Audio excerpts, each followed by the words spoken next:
Begich is one of 4 lawmakers challenging Facebook for overstepping the line. I asked why he thinks it's such a big deal.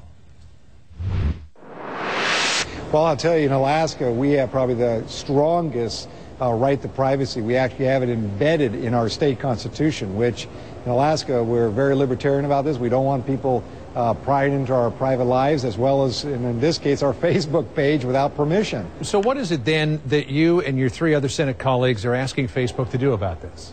Well, the first thing is we're asking Facebook to reverse the way they've done this. In other words, right now they've just assumed everyone's in unless you opt out. And you go through this convoluted system on their website to kind of crawl your way through it. And my staff took 3 of them just to start to figure out how to get disconnected from that. What I'd rather see is something very simple, and that's what my colleagues have said, and that is they should ask if we want to opt in.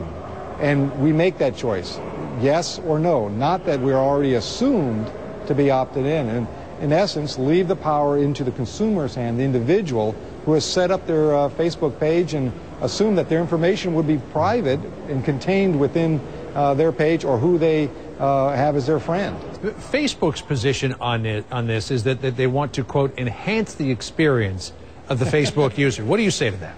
Well, you know, it's interesting. I looked up their principles of Facebook, and here's one thing that I love: freedom to share and connect. As long as they both consent to the connection. That's in their basic understanding of how Facebook is originally set up.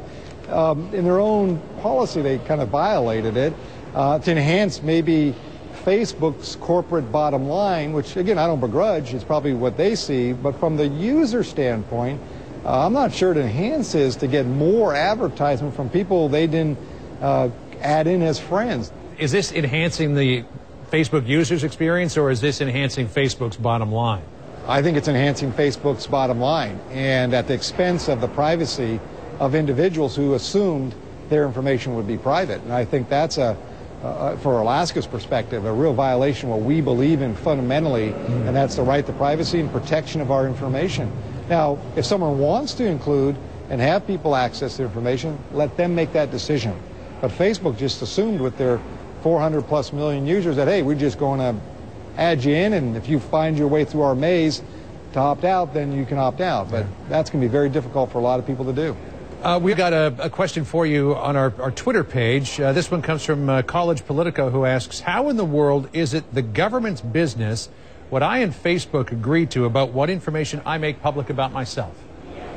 Well, I think we don't have a problem with that as long as you agree to it. And in this situation, what's been done is Facebook just assumed that all their users will agree with this new policy, which is to sell your private information to third-party vendors.